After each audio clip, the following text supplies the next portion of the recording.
This is Digi Naija. Don't forget to subscribe, like and share. Lórí ọ̀rọ̀ Tafasego assassination attempt tí àwọn ọmọ area ti ń bára wọn fà káàkiri, Isaka bá ti jáde báyìí o. Ó nítorí pé Àbọ̀lọ́rẹ́ ń béèrè pé proof dà ní pé wọ́n lọ àtáàkì Tafasego. Tóun ò bá rí proof, òun ò lè believe kó má jẹ́ pé bóyá àwọn ará bíi bóyá wọ́n ń dọ́gbọ́n sí ni. Tóun bá rí proof lòun tó máa mọ̀ pé lóòótọ́ wọ́n lọ àtáàkì àbí wọ́n lọ àtáàkì ẹ̀. Ní Isaka bá wò pé proof wo ló tún nídìí, ṣáwọn ilé máa fẹ̀mí èèyàn ṣeré ni ní nǹkan tó serious báyìí. Ó ní kán jọ, ó ní ìjọba ìlú Èkó, ó ní kán dìde sórí ọ̀rọ̀ yìí o.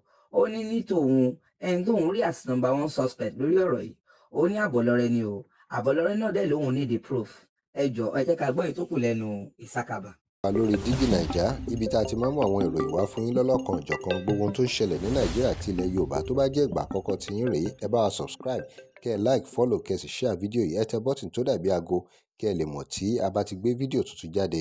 Èyí tá a tún mú wá fún yín lónìí àrà ọ̀tọ̀ ni, ẹ máa bá wa ká lọ. Ọmọ yín náà ni Isaka bá. Mo wo fídíò kan tí ìwọ Legacy Àbọ̀ tó jáde tó sọ̀rọ̀ tó ní ọ̀rọ̀ tó sọ nípa àpọ́nfà assassinate Sego pé irọ́ ni wọ́n plan ẹ̀ ni. Oníkọ́lọ́ mú proof wa. Jọ̀ọ́ má bínú ìwọ Legacy. Ṣé wọ́n ni commissioner of police tó máa mú proof wa fún ni? Àbí wọ́n ni area commander area sí tó cover gbogbo ibi tí territory Sego tó máa mú proof lọ fún ni? Àbí fẹ́ kọ́ mú proof wá fún ẹ pé wọ́n ráyè assassinate Sego kẹ́ bá lè mọ next step tẹ́fẹ́ take, kẹ́ mọ next plan tẹ́fẹ́ plan lórí ọ̀rọ̀ Sego, kẹ́ mọ bẹ́ ṣe máa pa ọ̀tá àwọn dànù. Àbí àwọn tẹ́rẹ́ ń lọ tẹ́nìkan lọ pa Sego wọ́n ríṣẹ́ yẹn ṣe, ó wá ní kọ́ mú proof wá pé wọ́n fẹ́ assassinate Sego.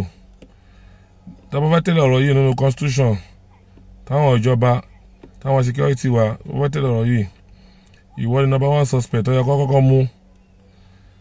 You Abo Legacy, you are the number 1 suspect tó yẹ káwọn ọlọ́pàá kọ́kọ́ arrest fún assassination attempt yẹn, because ìwọ ló kọ́kọ́ béèrè pé kó mú proof wa tó fẹ́ assassinate Sego. Kí ni tiẹ̀? Ṣé wọ́n ni commissioner of police? Ṣé wọ́n ni IG? Ṣé wọ́n ni area commander tó cover jurisdiction bí tí incident ti ṣẹlẹ̀ tó fi ní kó mú proof wa? Tó bá jẹ́ pé àwọn ọ̀gá ẹ nírú assassination attempt yẹn tó fail ẹ̀, ọ̀gá ẹ máa ti ní káwọn ọlọ́pàá tàbí káwọn èèyàn kọ́ lọ máa mú innocent people tó ṣẹ̀. Ṣòrí pé ìjọba Sego wọ́n gbọ́n, wọ́n mú innocent person, wọ́n do the investigation látọ̀dọ̀ àwọn ọlọ́pàá, wọ́n mú any other person. Dákọ̀ ọ̀gá ẹ ni láti ní kọ́ lọ máa mú anybody àwọn tó ti ṣẹ̀ tẹ́lẹ̀ láti ní kọ́ lọ máa arrest ẹ̀. Ṣòrí pé ìjọba Sego ò ṣe bẹ́ẹ̀. Ẹ̀yin ìjọba afẹ́ bẹ́yìn ni ẹ bá wa pé Legacy Àbọ̀ Legacy tó ń tẹ̀lé president wọn, ẹ bá wa pé, ẹ bá wa invite ẹ kẹ́bìrì lọ́wọ́ pé kí ni ìdí tó fi ń wá proof assassination attempt tó ṣe fún Sego tó fail. Kí ni ìdí tó ṣe ń wá proof yẹn? Ẹ̀yin ìjọba ìjọ, he is the number 1 suspect. Ẹ bá wa pé, ẹ wá invite ẹ fún questioning sir. Number 2, Mustapha Adekunle Sego kò ṣe tẹ́lẹ̀ pa torí pé kí ni wọ́n mú rọrùn wá sínú iṣẹ́ National Union yìí.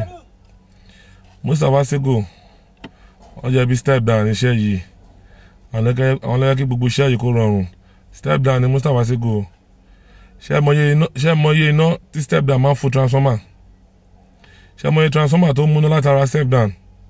Ìwà fẹ́ lọ pa step down tiwa, wọ́n lọ máa pa ogo tiyín ni, wọ́n lọ máa pa náà ilé yín ni. Mustapha Adekunle Sego kò jẹ́ tẹ́lẹ̀ pa bẹ́ẹ̀. Ṣùgbọ́n ọ̀rọ̀ mi mo ti dúró lórí point mi. Ẹ̀yin ìjọba, ẹ̀yin security agencies, ẹ jọ̀ọ́ ẹ bá wa invite Abo Legacy kó wá explain better proof tó sọ yẹn. Ẹ bá wa invite, ẹ jọ̀ọ́ ẹ bá wa invite ẹ ìdófin ní kó mú proof wá fún òun. Ṣé proof yẹn kó mú wá fún un kó ba lè rí pé àwọn tó ń ránṣẹ́ wọn ráyè ṣiṣẹ́ yẹn, kó ba lè mọ next plan tó fẹ́ ṣe. Ọ̀rọ̀ mi jù báyìí lọ, ẹ ṣé gan.